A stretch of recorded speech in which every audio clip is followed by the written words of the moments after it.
amena Gassama la rapidement. Gassama est mis for Aidarama. Aidara ka dossier badé ne bene bolobi. Mais Ahmed Gassama j'ai fol. Flana na etan soro na ma tan soro. Ahmed Gassama j'ai. Comme Aidara ya fo aka Mauludu Keneka. Aidara iko kiye Willy Bale wa alo de fi bi Willy Zeina. Ni kera Willy Bale mi ibi Willy Zeina. Businessy iba boss la me akono ibi ala tafo. Ate marché blé. Kanga jeunesse pourri konasi kanga jeunesse pourri konani drome keme fly kame drome mugandima koni sanye le mara kibeke feye ate passé Aidara demsanu to gwa kalanke Haidara karamo no ay demsanu to gwa kalanke aka boandala na ko kolokolo ko no ko jine ka onye kwa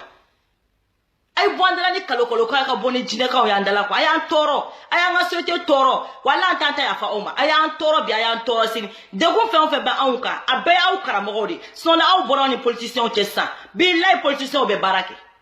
ou be barake aw te dowela nasi dila demsanu ma ko ka ala nasi be te ka toto de be invention ke aw de la ka nasi ka invention ke wa abe mana ka kanga demsanu ngolo toro kanga société bi ka se foni niveau ma aw yele ka propre intérêt no fe na fe Aidara ko aw nga génération ani kunu tikeli aw nga génération ni kunu tikeli akalo ka te passé en tuguni ke ma delika politicien ga wari mine kone o politicien bora ko e o ka wari mine ke be kurane bla ko ka wajulu bla wa Aidara be wajulu bla parce que politicien do bolé fleki yu ka wari mine wa Aidara ibe boy bi expliquer ni mi expliquer wa ambe tout fima tout mori amba fima billahi amba fima abe fara ka bon société na abe fara ka bo anga société la abe fara ka bo anga jeunesse la abe fara ka bo anga malien dona ukata kalanke ukambo nogola note ana we nyona abe ta aussi kalo kan fala ko ekra modo nye ko mo ko ta o ko fe kulbe ke fen la hara sani ka ke fen la ngo ipu bora jen man la folo sani ba ibe la hara soro nge jen man soro folo n'importe quoi aba nga société tu na man société kelen tu ana we nyona ay Gassama lame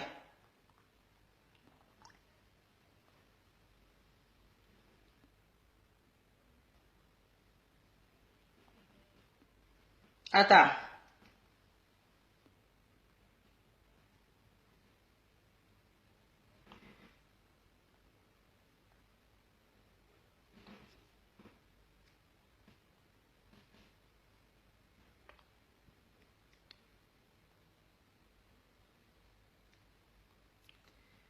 Attends, mais là, tu as pas dit.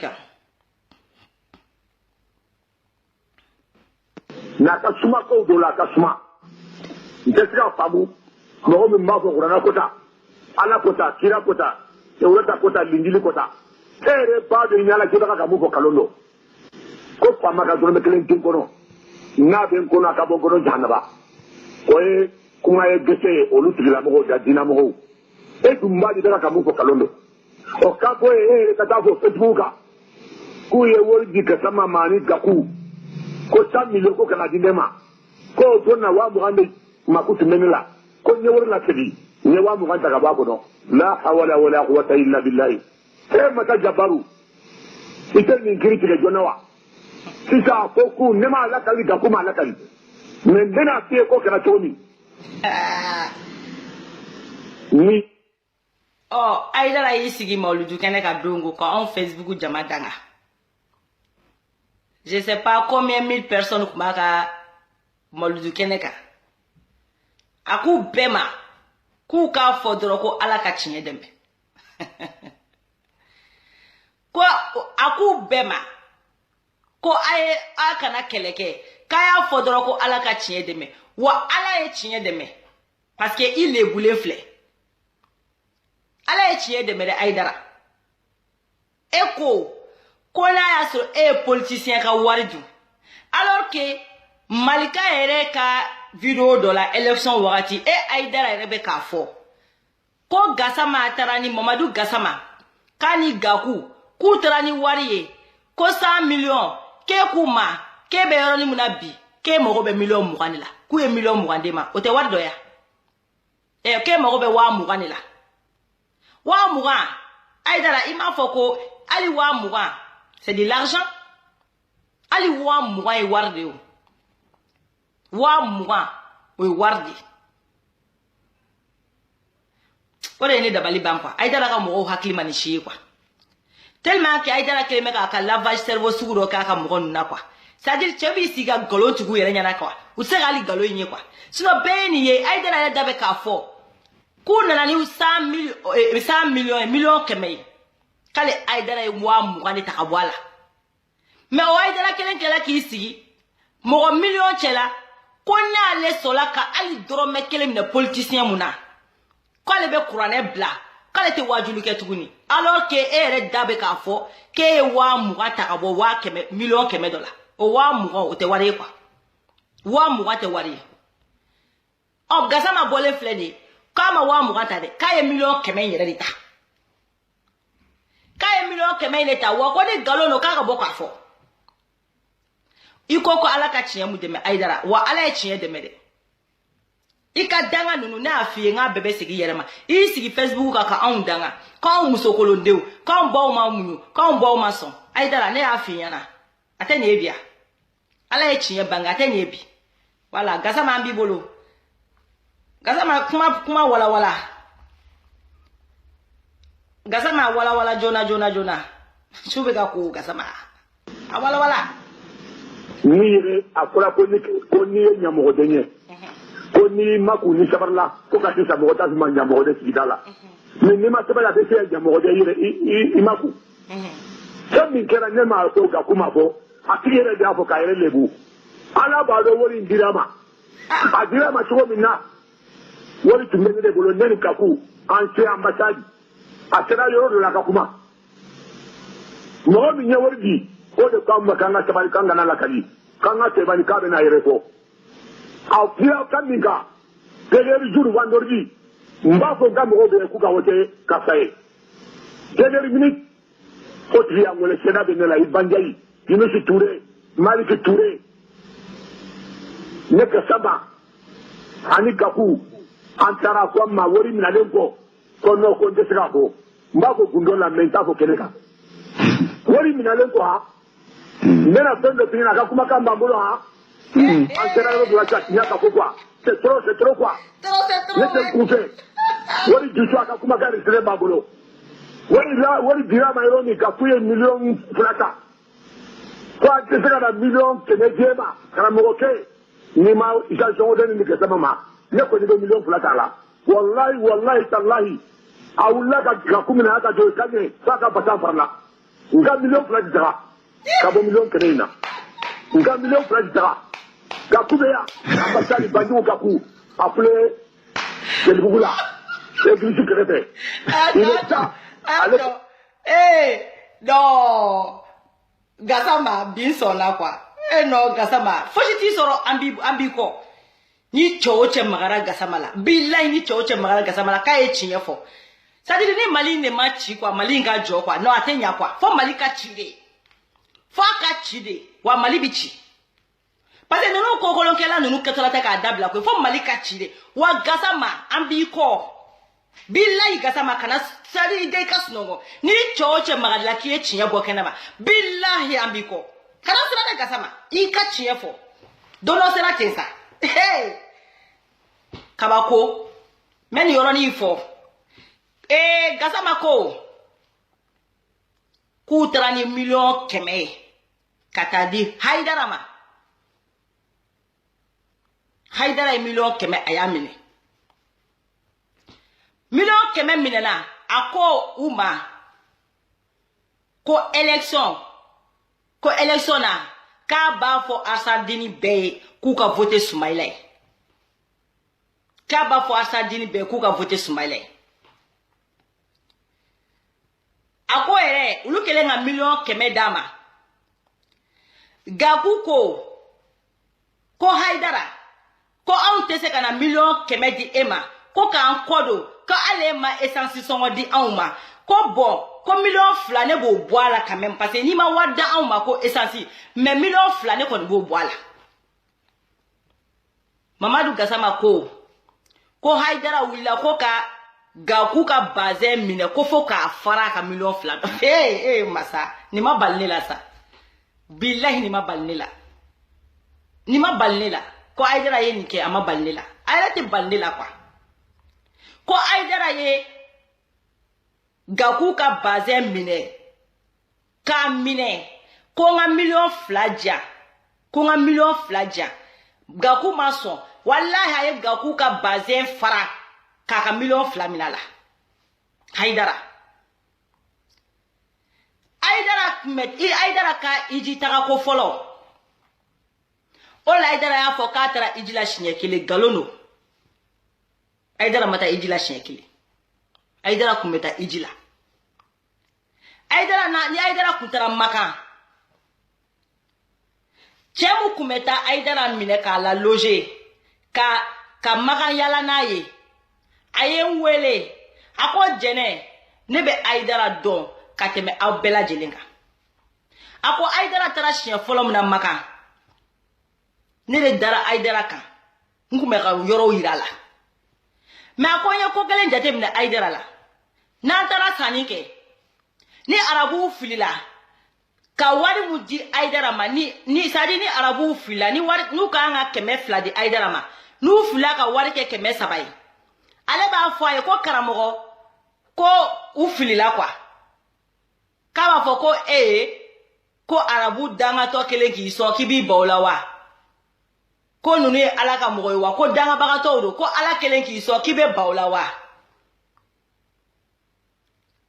ko Haidara ko kumbale dabali banko juku ko Haidara da kumeni fale de ni arabu filila ka wari segi Haidara ma ola Haidara ko mogo tata ale kono ne bi yela la de kwa arabu kume filili munu nge kadima itujo oludumo ye haramu do ala ko ali kafiri kana bolo fe sadi ala ko ali kafiri kana biaka kafiri ni hake kakao ali kafiri kana biaka ni bila kafiri ka billahi ala bido jahannama la ali ni kira modenye ni bina kafiri ka hake ka billahi ala bido jahannama la parce que ala rete bi mo ko kira modene kira fa c'est-à-dire quoi kira modene kira so mogode o yaw ne ka koyo ala mogo tolo an bede kele ala bolo ala ko anga na binyonga me Haidara e kumeta maka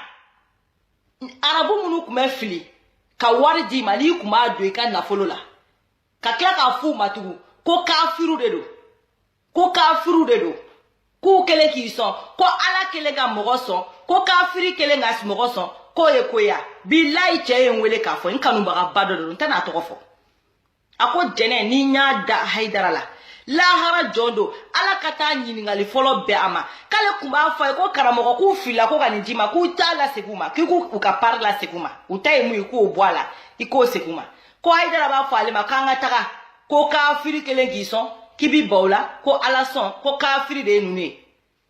kale betu ka ko bita ko de palo o jogo ni Haidara la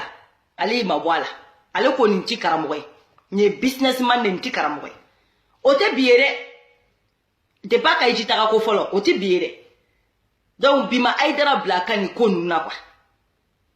do wala gasama kelenga ni fo ama balni la parce que so ne be nu jogo do ala kwa ama balni la ali kilikili wa ama balni la ka fo ko Haidara rete karamogo o ma balni la karamogo rete c'est un politicien businessman ni Haidara karamogo fo chite abe ma pere vuya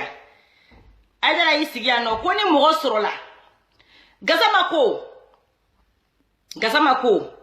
Haidara de da koluma million keme dile ama ba million keme la de akele kuluka million keme mina kuma mina donc vendredi ayulu wele ulu tagale a fe vendredi o ya soro ibe ka feletara mwar dama ayo fene mine donc akoluma comme ibe ka ta chara ni nunu tai akoluma ko ale ta fo kene kamble ku ka voter Sumalay ko me ka ba fo jijugoro ku ka voter Sumalay joya soro ay ibe ka fene ka milliard c'est-à-dire ayo fene ka na folo mine donc aya ay atara mogo votera ibe ka tali fo parce que ibe ka wari charani fenta Sumala te bon on fait avant que ambeka yele Facebook ka nunu ko kunye malo ala kodi imaya nunu ko ye malo ala kodi donc gasama yele be kuma mi fo kulu ko ku ba kuma fo donc ko Sumala yele ko ku ka tue ko un jour ka yele be bona yele ala bene ni mogo ko ala te iye galon tige Sumaila ko gasama ka Haidara tue ko gaku ka Haidara tue même na yulu trahi dernière minute là vendredi élection est dimanche vendredi ka foule ko finalement ka ti se ka fo kene kamble ko mogo ka voter Sumaila ko me ka ba fo jiju koro joya soro ay ibe ka fene ka wari mine donc o digirulu la luko kube boka kuma fama Sumaila kuma ku ka tue ko un jour ka irebe bona yere ala ola ne afo ngoni Mali e mogo perdi président wala Mali e horonde perdi ola Sumala fo bikunga sisa wala Sumaila fo bikunga siye wa fo katane sa je suis fier m'votera président mumbe ye horon de pala kaneda ne ma kalata mogo ne kalata Sumaila di ola ne ko Sumala te mogo gansan ala sa ka tugu chemungo wala o te mogo gansan wala jene yere ne te mogo yere mene jene ka kalata chei wala akela Sumaila wamba don peut-être ni arasa ni Sumala koni ni arasa tente kalata cheshi ni arasa yi présenter samuna mbe kalata arasa osa me a chete dugukolo ka nu ye Sumala jaka ni hakaina ka Sumala bali kana anga fanga kuna ka on bonogola billahi inte kalata che Mali kono fo arasa tukuni parce que a chete mu mesi ka bonogola aye Sumala kuma kame ne ni fo owyana ngaye mona do anyela ne ni fo oyé ngaya nga venir sekinko awne alache mogo jumen be Mali dugukolo ka kibe million kemedi mogo maka klaki sigi ko nyadi alama kaya to ko un jour ka yere be bona yere amakewa Sumala mouine Sumala sabalile wa Sumala il est diplomate Sumala este baya musoro élection ngono ni ibe kale kuno bile nyama so tasma ba jamana kono nyama so tasma ba jamana kono ola ala te Sumala la blanui ola ala ya to Francis fora die du kolo beka beko Sumaila président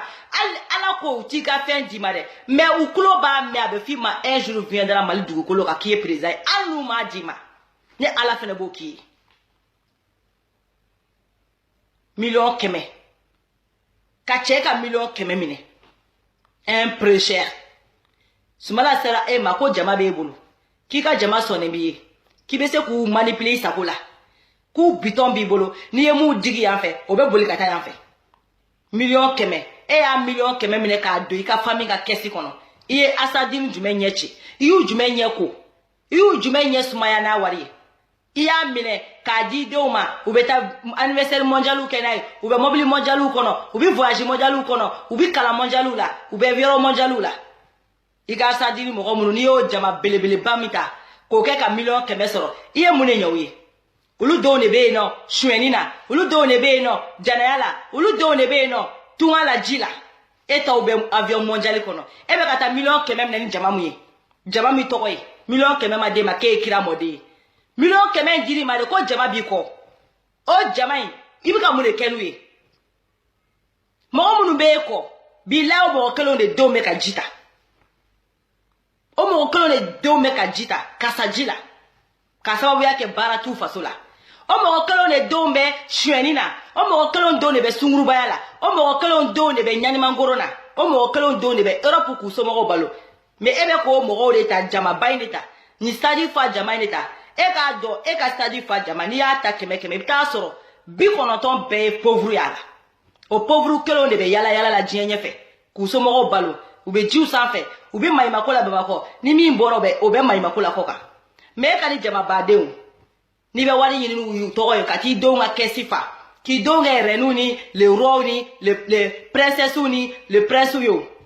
ni wali na foloi Sumala ko ka toy ko un jour Soumala te kira modene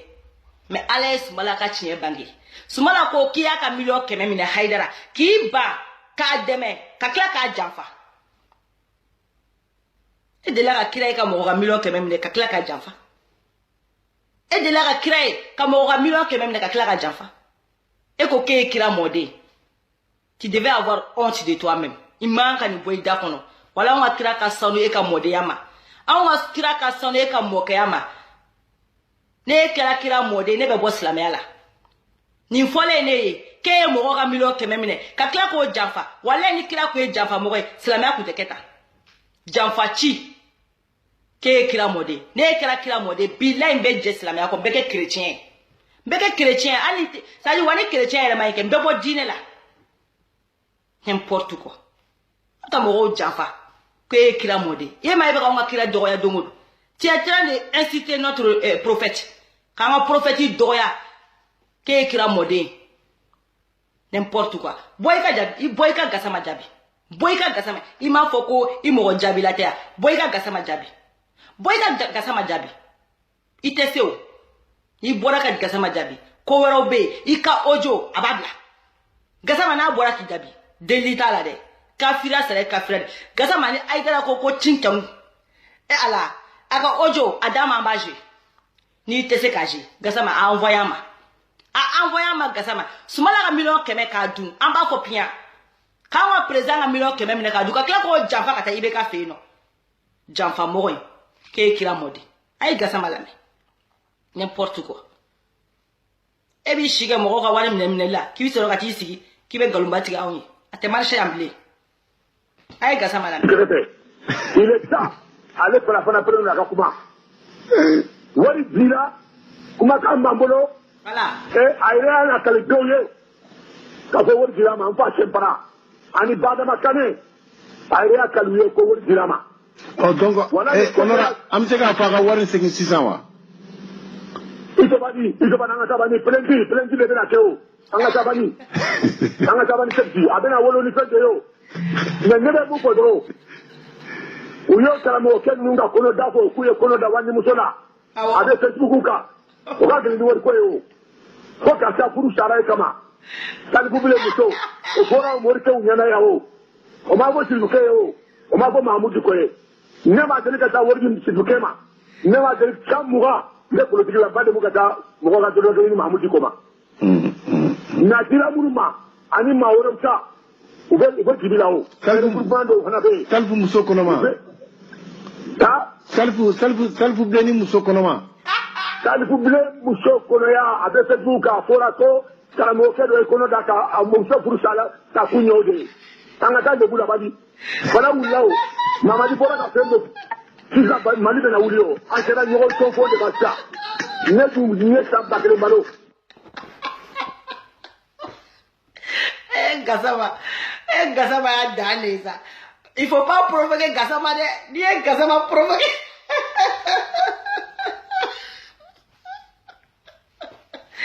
ah non n'i touchera Gasama la n'i ye Gasama provoquer Gasama ma ɲi dɛ monsieur le ministre tu as dit que tu vas faire tomate à Lokoti ala n'i ye tomate à Lokoti ala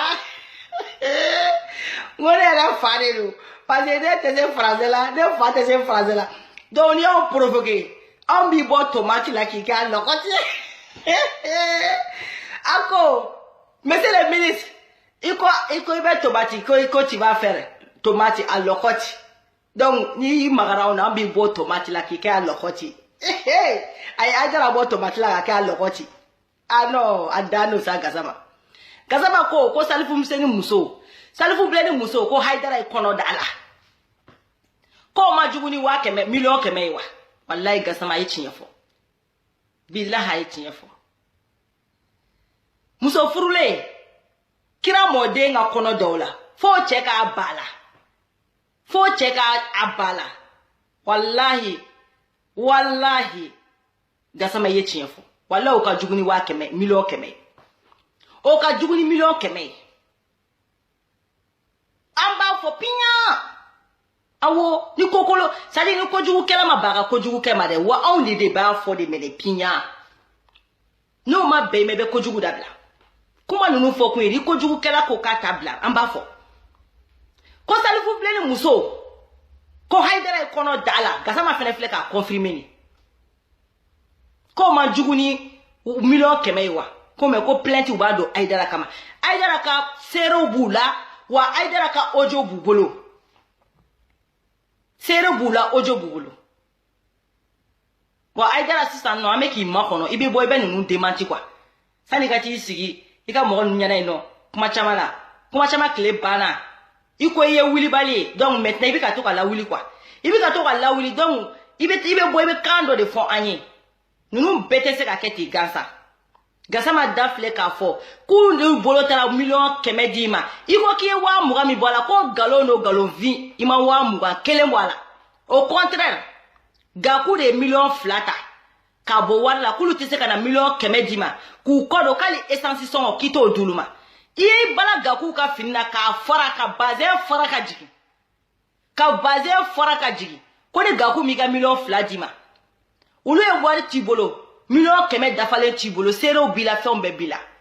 o kɔfɛ k'u kɔ don ka taa élection tɔ tolen 2 jours ye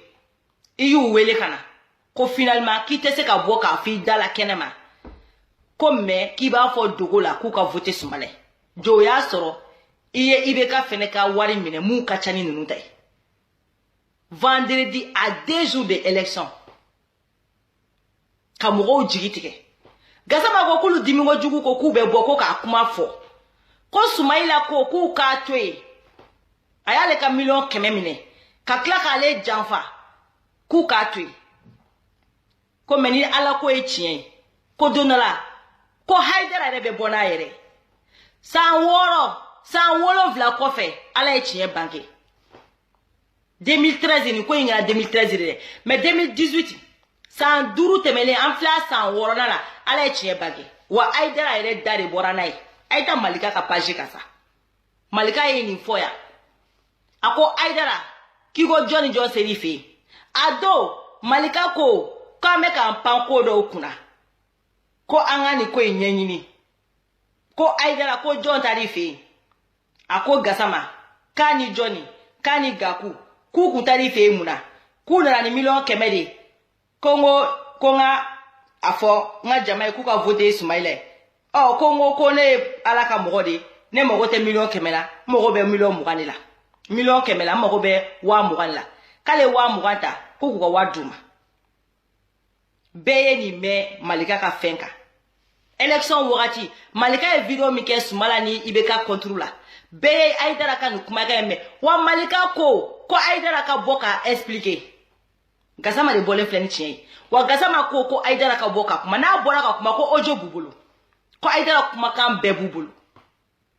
donc Haidara bɛ k'i makɔnɔ i ko anw ma don i ka mawuludikɛyɔrɔ la ko n'a y'a sɔrɔ ko i delila ka politicien ka dɔrɔmɛ 1 dun ko tigi ka bɔ k'a fɔ ko n'o kumara k'i bɛ kuranɛ bila wa Haidara i bɛ kuranɛ bila soit i bɛ bɔ k'a fɔ an bɛɛ lajɛlen ye parce que i tɛ asadini kelen ta i y'an bɛɛ de ta ye i ye maliyɛn den bɛɛ de ta ye parce que i tɛ ka asadini kelen ka diɲɛlatigɛ don bɔgɔ la i bɛ ka anw bɛɛ de ka diɲɛlatigɛ don bɔgɔ la parce que à cause de toi an ka population bɛ ka bafouer an bɛ ka kɛ fugaru ye i bɛ ka an ka population kɛ secte ye quoi i bɛ ka an kɛ secte ye k'an kɛ fɛn fasugu dɔw ye c'est pas la peine donc i bɛ bɔ i bɛ tiɲɛ fɔ an ɲɛna quoi ni Gassama bɛ ka nkalon de da i la ou bien n'a bɛ ka fɛn min fɔ i b'o de fɔ i y'a faamuya e bɛ ka t'i sigi stade min kɔnɔ de o stade i ma bɔ a jɔ kuma kalama anw ka faso nafolo de don stade in tɛ IBK ta ye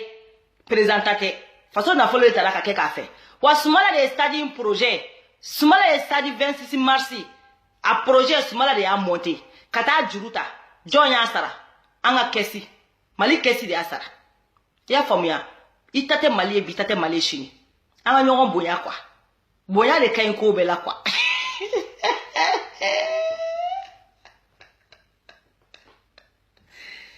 awa ka mɔgɔninw b'u sigi k'e ka laya ka salon kɔnɔ sa ka ɲɔgɔn bonya k'e bɛ se ka mun bɔ Haidara ka ko la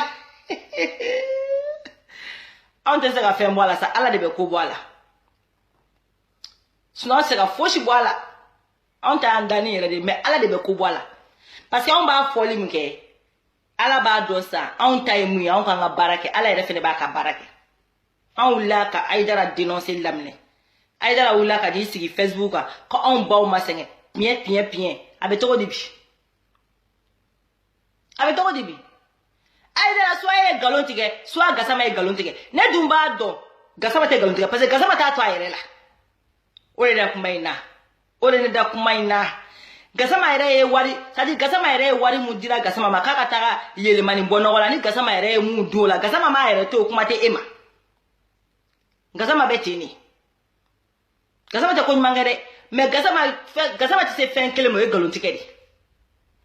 Gassama m'a yɛrɛ sutura kuma tɛ e ma Gassama yɛrɛ da ko ale ye mɔgɔw ka wari dun ko yɛlɛmani ko wari dira ale ma k'ale yɛrɛ ye dɔ ta ka bɔ a la kuma tɛ e ma donc min da ka di la Aïdara bɔ i k'i expliquer sinon vraiment n'a ye kuranɛ y'i bolo an kɔni n'a ye kuranɛ y'i bolo an m'a f'i ma ko tu dɛ parce que i man ka maga kuranɛ na tant qu'il ma bɔ k'i expliquer ka mɔgɔw ye k'i expliquer maliyɛndenw ye k'i expliquer sinon a tɛ bɛn dɛ parce que i da de ko k'i ma mɔgɔ ka wari dun wa miliyɔn 100 in a jɔnni la déjà u ko k'u bɛ plainte tigi kama Gassama a ye taa plainte tigɛ wa mɔgɔ si kana na o deli k'a fɔ a ye nin ko to tan a ye ɲɔgɔn sutura hey Gassama a ye taa plainte tigɛ wa Soumaïla ye plainte tigɛ Aïdara milliardaire do a k'aw ka wari a k'i ka miliyɔn 100 segin ma ni preuve b'aw bolo Aïdara b'a segin wa procès kelen an b'a kɛ ni Mali bɛ ci a bɛ ci soit Aïdara k'aw ka miliyɔn 100 segin aw ma parce que a y'i janfa comme Gassama ye mun fɔ plainte ka don wa plainte bɛ da don police so min na ou bien tribunal min na n'aw m'a kɛ a kɛcogo la bilahi n'aw bɛ ɲɔgɔn na parce que Soumala ka wari a bɛ segin a ma bi a bɛ segin a ma sini parce que bɛnkan kun ye mun ye ni Aïdara m'a bɔ a sira fɛ Aïdara ye bingali kɛ donc Aïdara kan ka wari la segin a ma a miliyɔn 100 a bɛna nafa dɔ ɲa Soumaïla ye bi Aïdara c'est un millionnaire ou c'est un milliardaire même a k'a ka milliardaire miliyɔn 100 bɔlen o ka nafolo tɛ pas pareil donc mes vidéos jɔyan a vidéo complet bɛ Facebook canal la aw bɛɛ ka taa lamɛn a bɛ page caman kan ne yɛrɛ bɛ tila ka a partager sisan n ka page in kan aw bɛ Gassama ka kuma bɛɛ lamɛn aw yɛrɛ bɛna faamuyali caman sɔrɔ a la a y'a faamuya Gassama ko miliyɔn 100 Aïdara y'a minɛ Aïdara ye miliyɔn 100 minɛ Gakou ye miliyɔn 2 dɔrɔn bɔ miliyɔn 100 la Aïdara y'i bala Gakou ka fini na fo k'a ka bazin fara ko a ka miliyɔn 2 d'a ma ka tila k'i cɛ ka b'u kɔrɔ vendredi élection ye dimanche k'i cɛ ka b'u kɔrɔ vendredi k'ale tɛ se k'a fɔ jama kɔnɔ k'u ka voter ko mais ko ale b'a fɔ ji jukɔrɔ donc n bɛna taga partager parce que ni n ko n b'a bɛɛ vidéo min na janya 21h40 sera mais vidéo jɔyan nɔ Aïdara ni mun ye jɔɲɔgɔnya fɛnɛ kɛ ni Ala ma baasi fosi kɛ sini ale fɛnɛ ka parti dɔ bɛ yen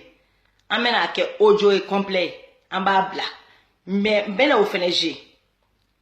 wallahi Gassama bɛ ka fɛn o fɛn fɔ a b'a bɛɛ confirmer